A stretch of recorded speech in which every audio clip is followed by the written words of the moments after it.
Hey guys, how's it going? Mr. Mitchell here. In this video we're going to go over section 1, i.e. the multiple choice questions from the 2025 SQA National 5 Physics exam paper.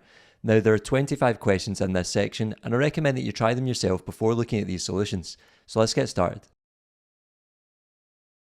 Question 1 says which row in the table shows both quantities classified correctly. So we have our headings of scalar and vector, and it's worth reminding ourselves what scalars and vectors are first of all. So remember, a scalar quantity has a magnitude or size only, whereas a vector quantity has both a magnitude or size and a direction. So for A we have weight being a scalar is wrong because remember weight is a type of force and force is a vector, so that second one's in the right place, but weight should be in the vector column. For B we have distance being a scalar and velocity being a vector. Well, that is correct because distance is a scalar and velocity as a vector. For C we have mass being a scalar and distance being a vector. Well, remember mass is a scalar but distance is also a scalar, so that's not correct there. For D we have force being a scalar and mass being a vector. Well, they should be swapped round because remember mass is a scalar but force is a vector. And lastly for E we have velocity being a scalar and time being a vector. Again, they should be swapped round because time is a scalar and velocity is a vector. So that means that our correct answer here was B.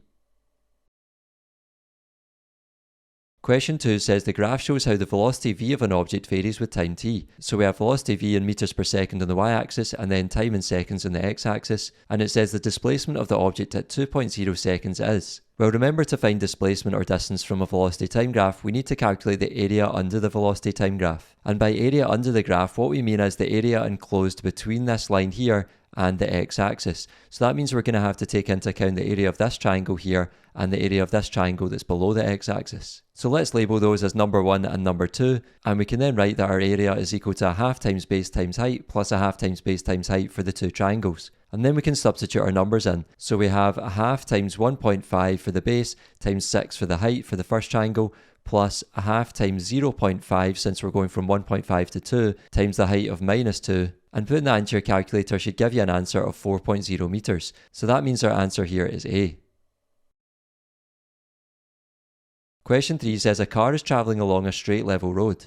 The car slows down at a constant rate of 2.0 meters per second squared for a time of 8.0 seconds. The final speed of the car is 5.0 meters per second. The initial speed of the car is. Well, here, since we're talking about speeds, accelerations and time, I'm going to use the acceleration equation A equals v minus u over t, and we're trying to calculate the initial speed, which is u. So substituting in the numbers, we have minus 2.0 for the acceleration since the car is slowing down at a rate of 2.0 meters per second squared. So we need to show that as a deceleration, which is a negative acceleration. So negative 2.0 for that is equal to 5.0 for the initial speed minus u divided by 8.0, which was the time we're given. And then what we can do is cross multiply to get rid of this fraction. So we can do minus 2.0 times 8.0 is minus 16.0 is equal to 5.0 minus u. So we've essentially just times both sides by 8.0 here. And then you'll see we've got negative u here, but I want to get an answer for positive u. So I'm going to add u to both sides, but then that will give me u minus 16.0 is equal to 5.0. So I'm then going to add 16.0 to both sides as well. So doing that gives us u equals 5.0 plus 16.0, which is going to give us 21 meters per second. So that gives us the answer D here. Question 4 says a cup rests on a table that rests on the earth. The cup exerts a downward force on the table. Which of the following is the reaction to this force? So we have the force of the table on the cup, the force of the cup on the earth, the force of the earth on the cup, the force of the cup on the table, and the force of the table on the earth. Well, remember, for these Newton's third law type questions, we need to just reorder some of the words. So if we look at our action force in the Newton pair here, the cup exerts a downward force on the table, then all we really need to do is swap two of the words round, so we have the table exerts an upward force this time on the cup. So that gives us the answer A here, which is the force of the table on the cup. Question 5 says a crate of mass 180 kilograms is lifted through a height of 3.0 meters in 2.5 seconds. The minimum work done in lifting the crate through this height is. So what we can do here is use conservation of energy to make two energies equal to each other. So what we mean by that is we could say that the work done in lifting the crate is equal to the gain in gravitational potential energy of the crate since it's being lifted to a certain height. And remember, we have an equation for gravitational potential energy, which is EP equals mgh. So we could rewrite this right hand side as equal to mgh. And then we can just substitute in the numbers that we're given. So we have 180 times 9.8 times 3.0, where we're using 9.8 newtons per kilogram for the gravitational field strength on Earth, Earth from your datasheet, and that's times by 3.0 for the height. So putting that into your calculator should give you an answer of 5,300 joules to two significant figures. So that gives us the answer E here. Question 6 says an asteroid of mass 25 kilograms is travelling at a speed of 9,200 meters per second. On entering the Earth's atmosphere, the asteroid burns up completely.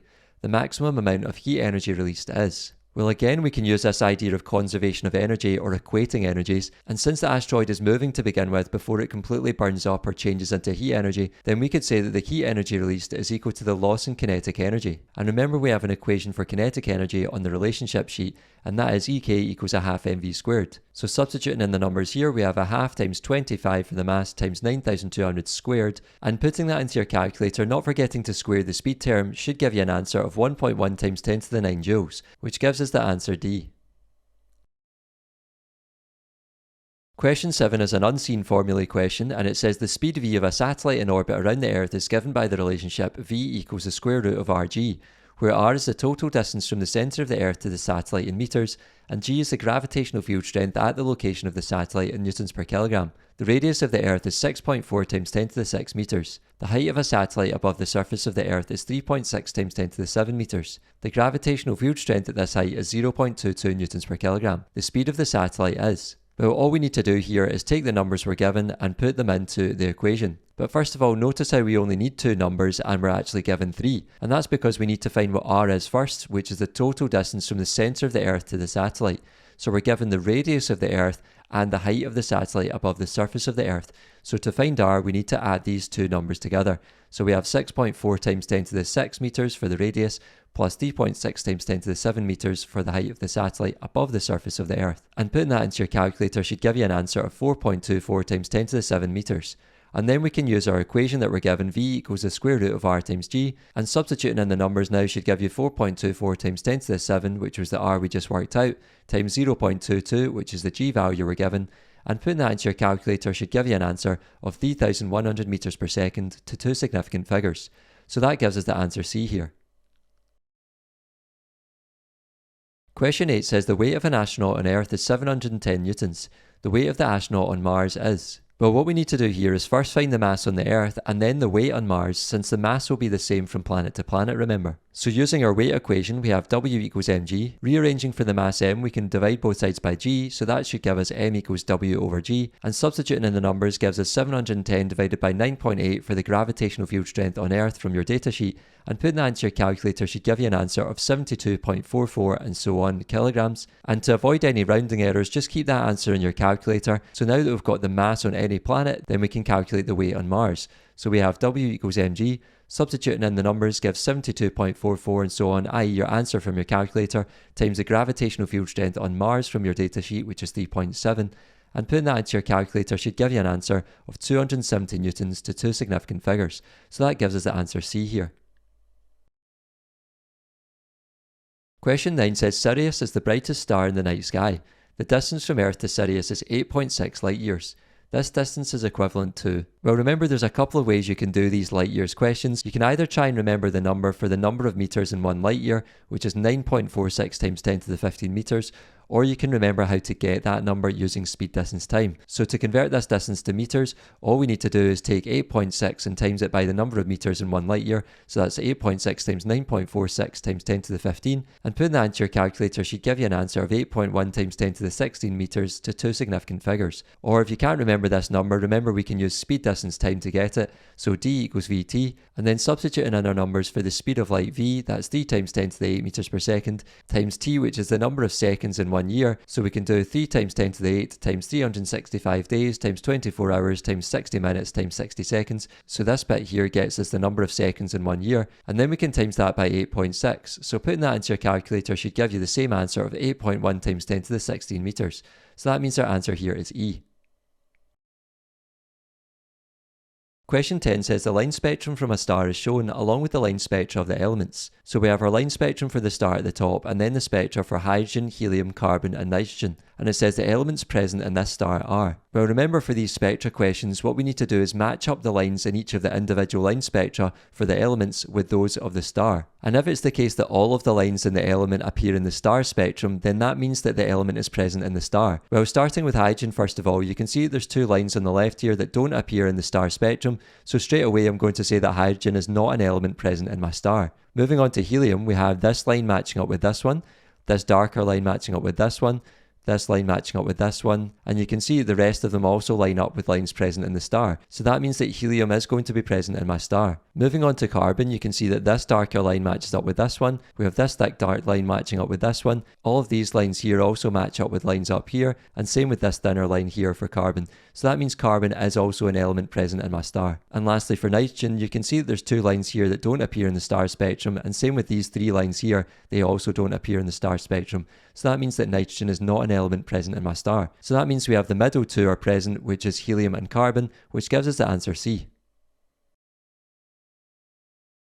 Question 11 says a technician uses an oscilloscope to test 3 different power supplies.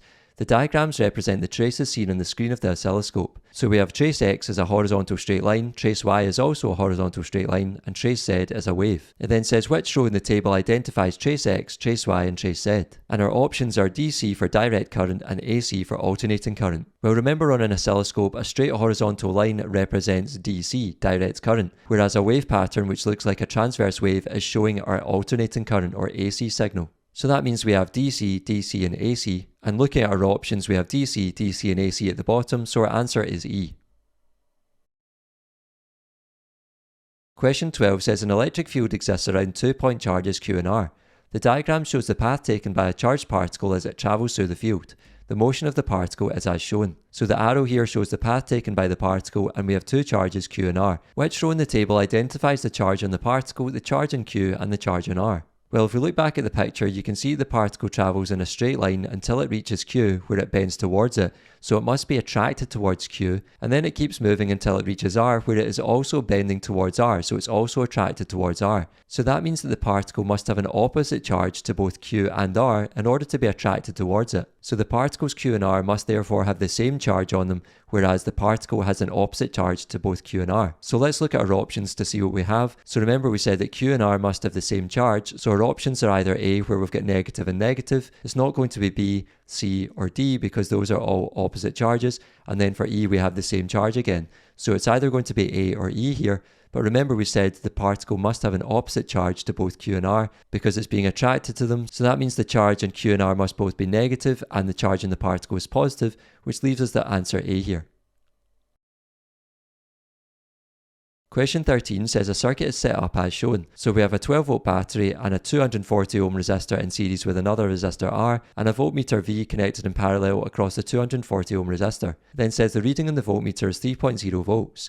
The resistance of resistor R is. Well, since we know the resistance of this resistor and the voltage across it, we can use that data to find the current in this series circuit, which remember is going to be the same at all points. So we could use our equation for Ohm's law, V equals IR, where we're using V 240 ohms to just represent the voltage across this resistor here. And then rearranging for the current I, we can divide both sides by R to get I equals V over R. And substituting in the numbers here, we were told that this is 3.0 volts on the voltmeter, so that's 3.0 divided by 240, and putting that into your calculator should give you an answer of 0.0125 amps. So that is our current at all points in this series circuit. And remember we want the resistance of this resistor R, so now that we know the current through this resistor, we just need the voltage across the resistor as well. So since this is a series circuit, we know that the voltage across these two components should add up to give us the voltage across the battery. So we could write here that the voltage VR is equal to the supply voltage of 12, take away the voltage across the 240 ohm resistor. So that's equal to 12 minus 3.0, which gives us 9.0 volts. And now that we know the current in this resistor and the voltage across it, we can now calculate its resistance. So we have that V equals IR, where I'm using VR to represent the voltage across this resistor, and rearranging for R, we can divide both sides by I to get R equals VR over I. Substituting in the numbers now gives 9.0 divided by 0.0125, and putting that into your calculator should give you an answer of 720 ohms, which gives us the answer D here. Question 14 says 3 resistors are connected as shown. So we have terminals X and Y and then a 12 ohm resistor in series with this parallel combination of two 12 ohm resistors. And it says the total resistance between X and Y is. Well, this is a combination circuit, so in order to find the total resistance between X and Y, we need to first find the total resistance in parallel of these two resistors, and then add it to the 12 ohms in series for our final answer. So doing that, we have 1 over RT equals 1 over R1 plus 1 over R2 to find the total resistance of these two in parallel. Substituting in the numbers gives 1 over 12 plus 1 over 12, which simplifies to 2 over 12, and then remember this is 1 over RT, so we want to get RT over 1, or just RT, so we flip both fractions round and we get RT equals 12 over 2, which gives the answer 6 ohms. So that means we have essentially a 6 ohm resistor here in series with a 12 ohm resistor here. So we can now write that RT is equal to R1 plus R2 for the total resistance in series, and then substituting in the numbers gives 12 plus 6, where we're taking our 12 from here plus the 6 that we just worked out, and that gives us out 18 ohms, which means our answer here is D. Now, a slightly quicker way of finding the total resistance in parallel here for the two 12 ohm resistors is to remember the trick or the shortcut, which only applies when you've got two or more resistors of the same value in parallel. So because there's two of the same value in parallel here, remember what we can do is take the value of one of them and divide it by how many resistors there are to find the total resistance in parallel. So I could take 12 and divide it by 2 since there's two resistors in parallel here. So that would give me 6 ohms for this combination. And then all I need to do is add it to the 12 in series to get my final answer. Question 15 says a circuit is set up as shown. So we have a 12 volt battery, an ammeter, a 16 ohm resistor and a bulb or lamp in series. And it says the reading on the ammeter is 0.50 amps. The resistance of the lamp is 8.0 ohms. The power dissipated in the lamp is. Well, for power dissipated, you usually want to use this equation P equals I squared R, which is current squared times resistance. So if we know the reading on the ammeter is 0.50 amps, remember that current reading is going to be the same at all points in this series circuit, so the current in the lamp is also going to be 0.50 amps. And since we know the resistance of the lamp, we can use that in this equation here. So substituting in our numbers, we have 0.50 squared times 8.0, and putting that into your calculator should give you an answer of 2.0 watts, which is the option A here. Question 16 says a kettle, a television and a microwave are connected to the main supply. The kettle has a power rating of 2.6 kilowatts. The television has a power rating of 170 watts, and the microwave has a power rating of 900 watts. Which row in the table shows the appropriate fuse rating for the kettle, the television and the microwave? Well, to answer this, we need to remember that for appliances less than 720 watts, we use a 3 amp fuse, and for appliances greater than 720 watts, we use a 13 amp fuse. So that means we'll need a 13 amp fuse for the kettle, since this is 2600 watts. We need a 3 amp fuse for the television, and a 13 amp fuse again for the microwave. So that's 13, 3 and 13, which gives us the answer B here. Question 17 says a group of students sets up the experiment shown to determine a value for the specific heat capacity of water. So you can see we've got a power supply connected to a joule meter, and then this immersion heater is connected to the joule meter, and it's placed alongside a thermometer inside a beaker of water. It then says the students make the following statements about how the experimental procedure could be improved. So statement 1 says insulate the beaker to reduce heat loss to the surroundings. Statement 2 says move the immersion heater further into the water. And statement 3 says use a stopwatch to measure the time for which the water is heated. Which of these statements is or are correct? Well, remember we're thinking about how the procedure could be improved here. So let's go through each statement in turn and decide which of them are true or false. So for statement 1, insulate the beaker to reduce heat loss to the surroundings. Well, if we look back at the picture, you can see there's no insulation there around the beaker, so that would be a good way to try and improve the procedure, to try and retain some of the heat in the experiment and therefore reduce some of the heat loss to the surroundings. So we can say that first statement is true. For statement 2, move the immersion heater further into the water. Well, if we look back at the picture, we can see the immersion heater is only half submerged in the water, so submerging this all the way into the water would ensure that all of the heat from the immersion heater is going into heating the water, rather than some just being lost to the air and the surroundings here. So we could say that second statement is also true.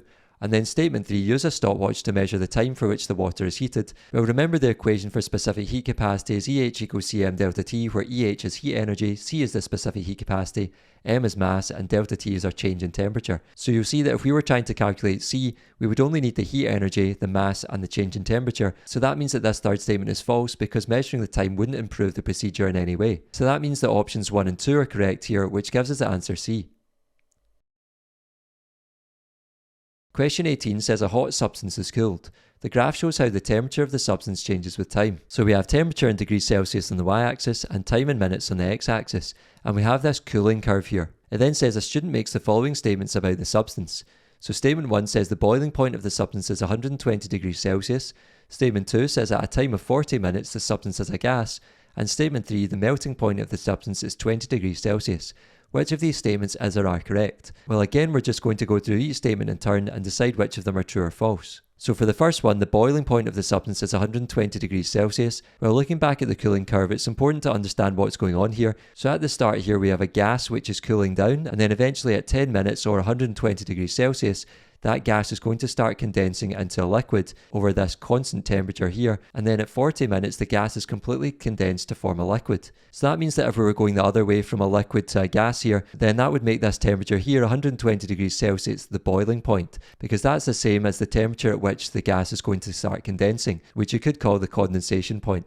So the boiling point and condensation point are the same at 120 degrees Celsius. So that means that first statement is true. For statement 2, at a time of 40 minutes, the substance is a gas. Well, remember we said at this constant temperature, the gas is changing state from a gas to a liquid. So this is a mix of a gas and a liquid. And then at this 40 minutes, we've got a complete liquid formed. So that means that this second statement is false because it's not a gas, it's a liquid at 40 minutes. And finally, statement 3, the melting point of the substance is 20 degrees Celsius. Again, looking back at the cooling curve, if we continue from 40 minutes, you can see this liquid is going to cool down over time, and then at 70 minutes or 20 degrees Celsius, the liquid is going to start changing state, i.e. freezing to a solid over this time here, and then at 80 minutes and again 20 degrees Celsius, our solid is completely formed. So again, if we think about it going the other way, our freezing point or melting point are the same, so we could say that the freezing point or melting point is 20 degrees Celsius. So that means that this final statement is true. So we have options 1 and 3 being correct here, which gives us the answer C.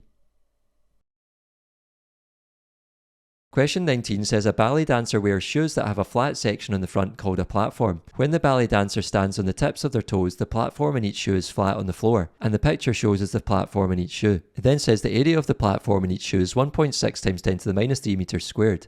The weight of the ballet dancer is 520 newtons. The pressure exerted on the floor by the ballet dancer is... Well, remember, if we're given weight, that is a type of force, and we've got an area for each shoe. So to find the pressure, we can use our equation P equals F over A from the relationship sheet, i.e. pressure equals force per unit area. And then substituting in the numbers, we have 520 newtons for the weight, i.e. the force, divided by the area of 1.6 times 10 to the minus 3 times 2, because there's 2 shoes, remember, and we're only given the area for each shoe. So you need to do that extra step of times by 2 for the area. And then putting that into your calculator should give you an answer of 1.6 times 10 to the 5 pascals to 2 significant figures. So that gives us the answer D here. Question 20 says a tennis ball contains a fixed mass of air at a temperature of 20.0 degrees Celsius. The pressure of the air inside the ball is 1.90 times 10 to the 5 pascals. During a tennis match, the temperature of the air inside the ball rises to 35.0 degrees Celsius. The volume of the air remains constant. The pressure of the air inside the ball is now... Notice how the volume of the air is constant, so that means we're going to be using the pressure and temperature law, which is Gay-Lussac's law. So using the equation for that from the relationship sheet, we have P1 over T1 equals P2 over T2. Substituting in our numbers, we have 1.90 times 10 to the 5 for the initial pressure, divided by 20.0 degrees Celsius plus 273 to convert it from degrees Celsius to Kelvin is equal to P2, the final pressure that we're trying to calculate, divided by 35.0, i.e. the second or final temperature, plus 273, again to get that temperature into Kelvin. And then we can cross multiply, so we do the bottom left times the top right is equal to the top left times the bottom right. So that gives us 20 plus 273 times P2, which is 293 times P2. And that's equal to 1.90 times 10 to the 5 times 308, which if you do in your calculator should give you 5.852 times 10 to the 7. And now to get P2 on its own, we need to divide both sides by 293. So dividing this by 293 in your calculator should give you an answer for P2 of 2.00 times 10 to the 5 pascals to 3 significant figures. So that gives us option D here. Question 21 says the diagram represents a wave. So we have a transverse wave here with a full height of 0.2 meters and we're given this distance of 120 millimeters.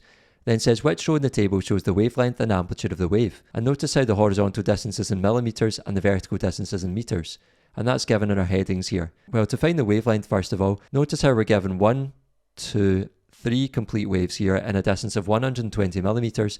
So to find the wavelength, which is just the length of one full wave, we can do lambda equals 120 divided by 3, which is equal to 40 millimeters. So that's going to be option B or C here. And remember, to get the amplitude, it's half the vertical height or half the full height. Or in other words, it's the distance from the axis to the crest or the axis to the trough, which means to get the amplitude, we're going to do 0.2 divided by 2, which is 0.1 meters. So that gives us 40 millimeters and 0.1 meters, which is answer B here.